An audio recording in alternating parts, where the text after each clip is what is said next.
Okay guys, hello and welcome. Today we will be watching Hunter x Hunter episode 10. It is extremely warm today, by my standards anyway. I'm terrible at dealing with the heat. I think we're going through the middle of a heat wave right now. It's scheduled to get even warmer for the next couple of days, so I don't know if I'm going to even record tomorrow and the day after if it's too warm. I might not have the energy, so I know it's not exactly professional, but I'm too fucking warm, so we're just going to have to deal with it, alright? But yeah, so episode 10, last episode we were going through the tower, the tricky tower, or whatever it was called, and we were facing those prisoners. When we left off, Kurapika had just put on an amazing display, beating that dude very easily. And now we have Leorio going up against a mysterious hooded figure, and I have bad feelings about this. Because here's the thing, this is what like the classic shonen trope would be, right? To have Leorio go in, get his ass handed to him by whoever this person is, and then that sets up the stage for Kahlua to come in last and show us what he's capable of against this person. We have like a cool battle, and you know, that's kind of what I would expect a shonen anime to do. I wonder if they're going to subvert that by actually having Leorio win, and then we never even get to see what Kahlua's capable of, or Killua. I'm going to try Killua. But yeah, I wouldn't be surprised. I could see either of those things happening, you know. Leorio loses and Killua comes in and finishes the job. That would be like the classic thing to happen. But also I could see it happen the other way, where Leorio actually ends up winning the fight and we never get to see really what Killua is capable of in the fight because they're keeping him secret. I could see that happening, definitely. But yeah, I don't have a whole lot to say. Let's just get into it.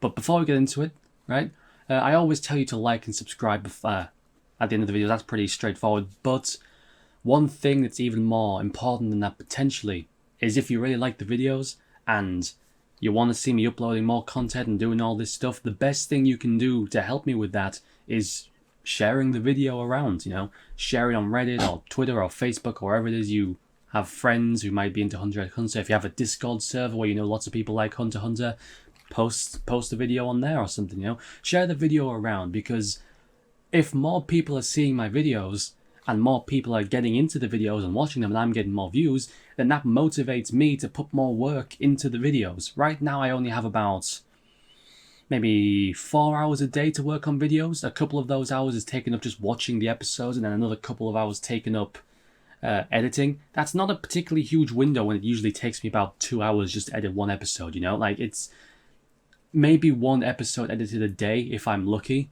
right? Which is a lot when it's a fucking 148 episode long show. Like, it could take me a long time to get through the show at that rate. You know, you might not see me get through the show for another like 6 months to a year at that rate, right? It could take a long time. So if I get more views, more people watching, then I can justify mentally spending more time on this because it's clearly working out, right? And then I can spend more time editing, more time watching, get videos out faster, get more videos out. Maybe, I'm not going to give it an exact number because I haven't even uploaded a video yet as of recording this one, so I don't know what my current rate is, so I don't even know what I would be able to increase that to, because I don't know what I'm uploading rate at the moment. But point is, you share the video, more people see the video, I justify being able to work more on the videos, get them out quicker. It's a win-win situation. But yeah, enough with all that business. Let's just get into it.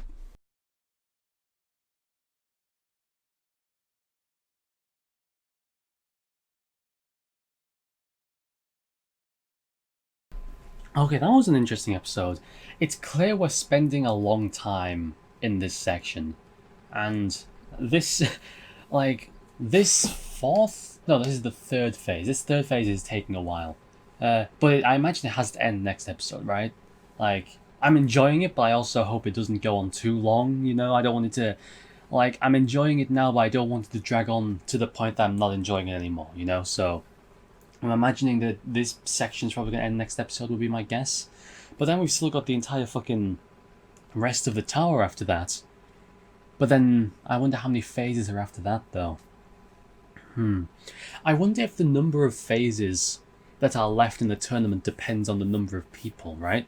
Because what if, by just pure chance, only 10 people made it through the phase 1? Like, what if a bunch of people got killed in that swamp, right? And there's only 10 people left. You're gonna tell me you're gonna go through the next 5 phases with only 10 people? You know, you know what I mean? Like, maybe they alter the number of phases depending on like how many people are left. And I know people are probably saying, "Oh, well, they plan it all in advance, so that can't be the case." But what about this? Maybe it's like you got phase 1, right?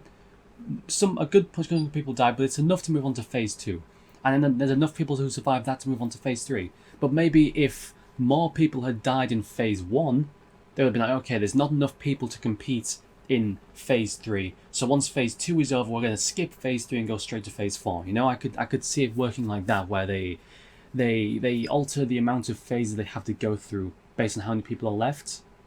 But at the same time, a lot of these phases are individual challenges, aren't they? Like, well, not this one obviously, but a lot of them are. Like the cooking one, for example. You don't need. It doesn't matter if there's 10 people or 100 people in the cooking phase. As long as there's one person doing the test, they have the potential to pass the test and go on to the next phase. So, I don't know. I'm just thinking out loud. So this is why I tend to do mid-episode discussions, because I have the worst memory in the world. What happened? Oh, right. We were looking at can't start off with Kurapika and his unwillingness to kill the guy, right? And that's an interesting look at Kurapika. He is willing to kill, right? At least as far as we're aware, he's willing to kill, but he doesn't want to. I can also turn the fan off now. He doesn't want to sink down to the level that he's killing someone who's unarmed and defenseless, right? He doesn't want to sink down that low.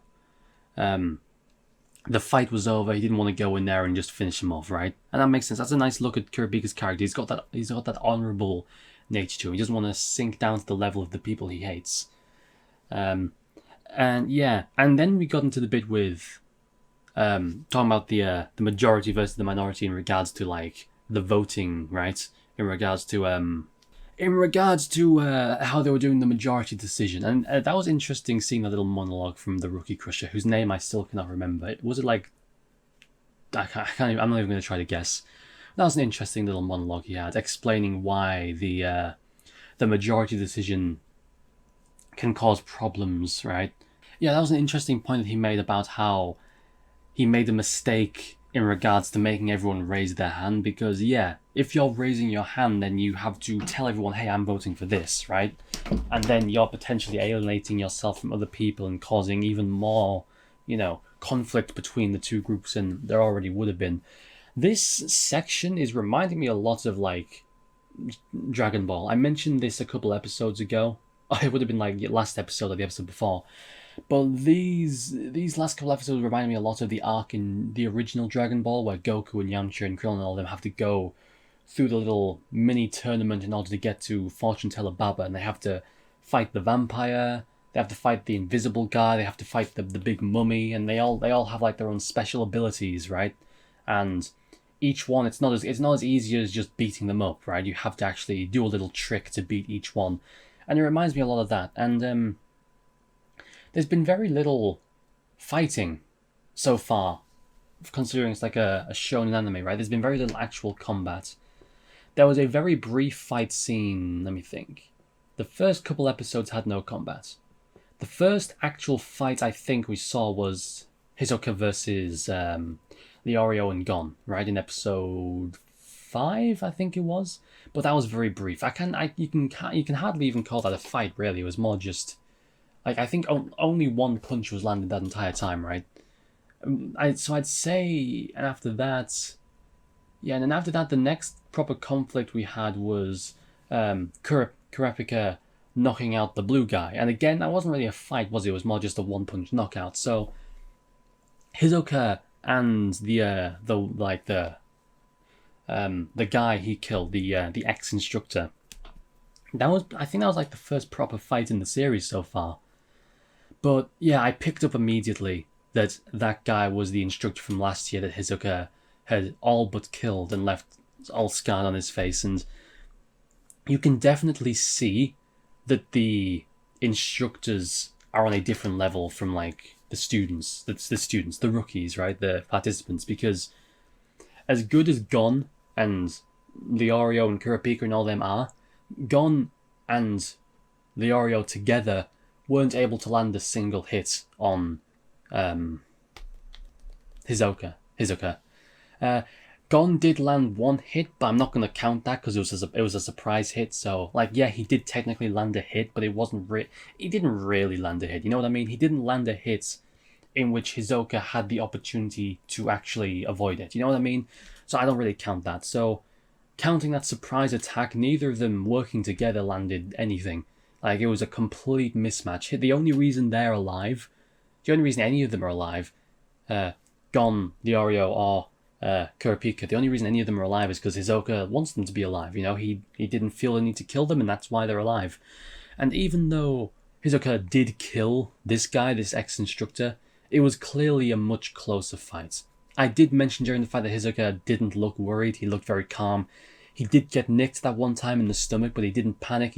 He wasn't like, oh my god, I'm gonna die. You know, even though he got hit once, he was chilled out. He was relaxed.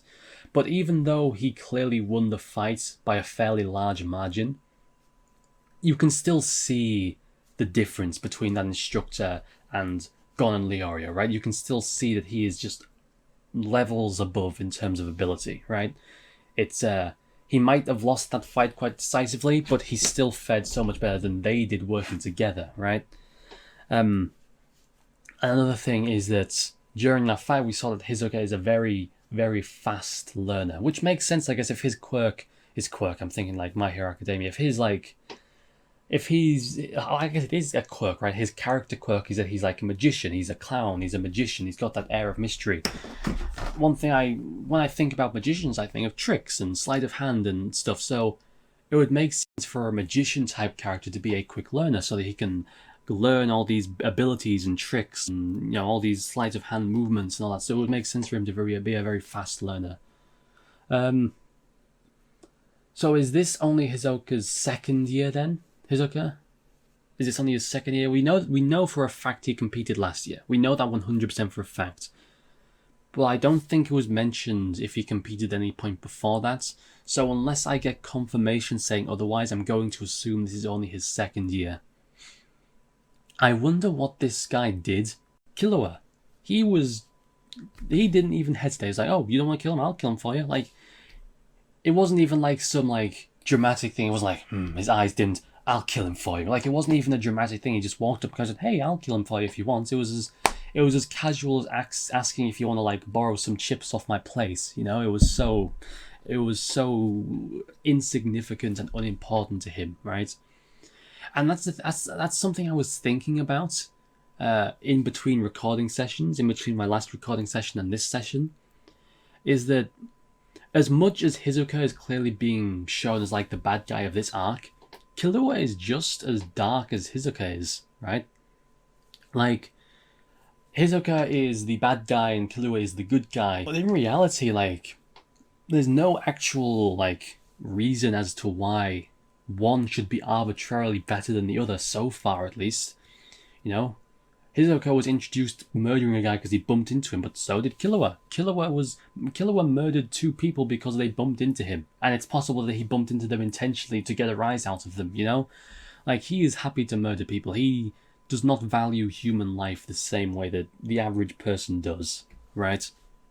I feel as though the only reason I'm perceiving him as a good guy and Killua as a bad guy is because Killua is on our side. Wait, I said Killua is a bad... Sorry, the only reason I'm perceiving Killua as a good guy and Hisoka as a bad guy is because Killua is on our side and has that kind of childlike innocence, whereas Hisoka is more grown up. He's a little bit more scheming, you know what I mean? I think that's the key difference, actually, now that I think about it, is that with Killua, he seems like a child who is a bit messed up, right? He had a bad childhood. He was raised as an assassin. He's a child. He doesn't have the same mentality that we do.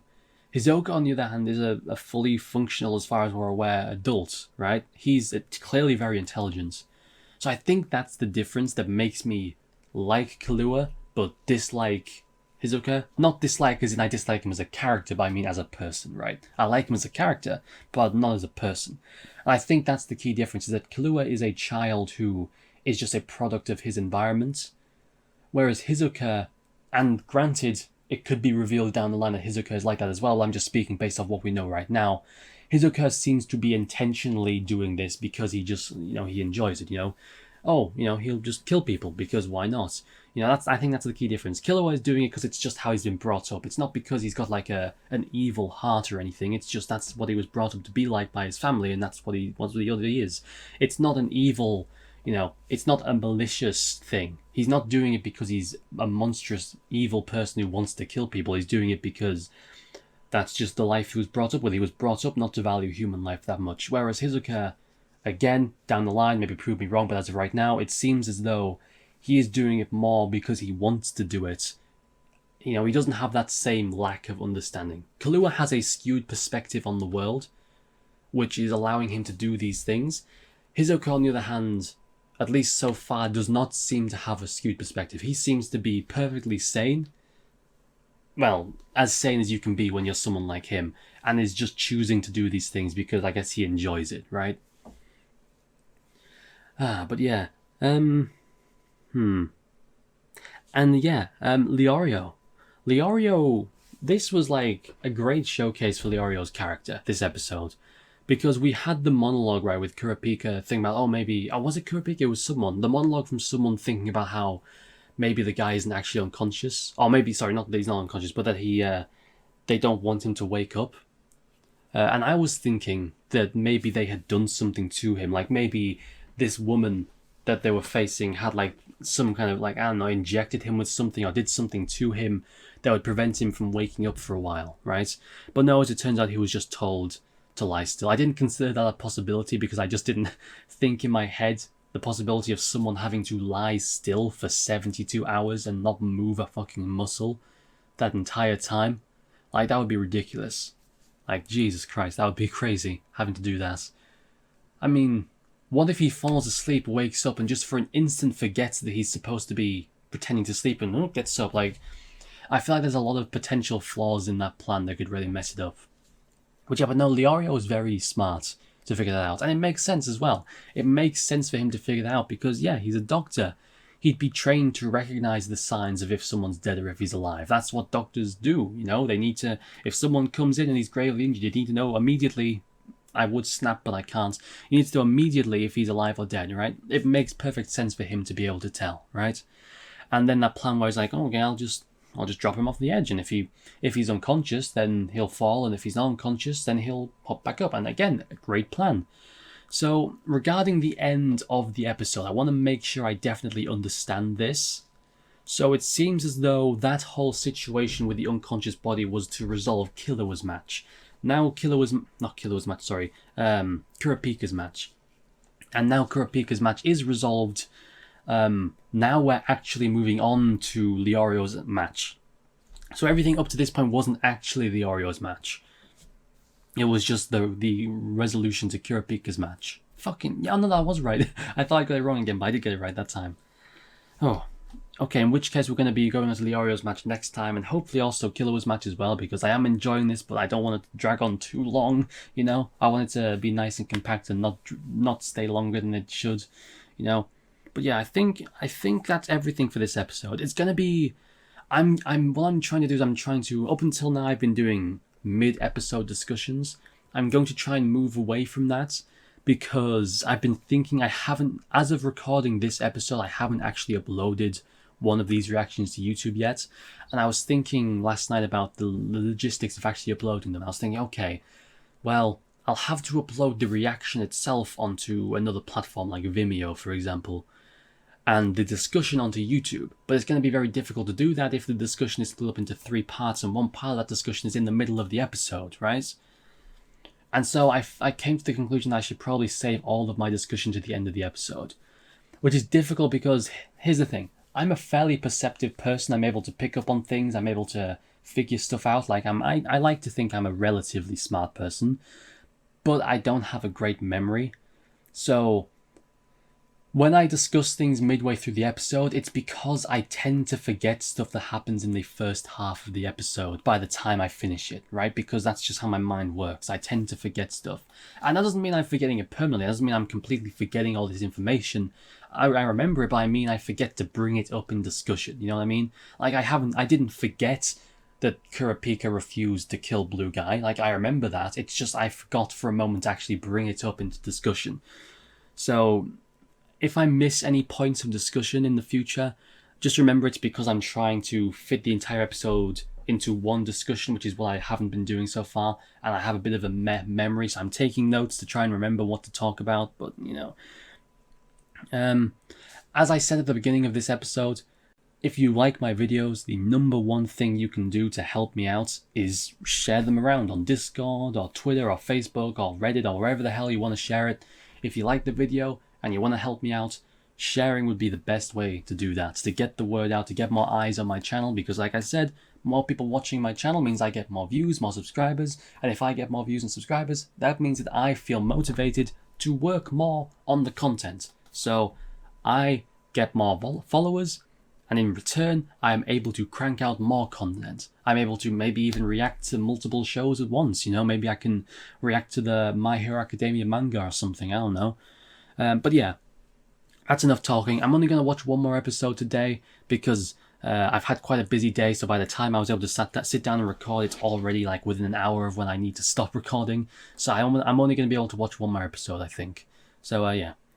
So yeah, thank you for watching. Remember to like and subscribe if you like the content. As I've said, remember to share it if you really want to, you know, if you want to help me out. And yeah, I'll see you next time.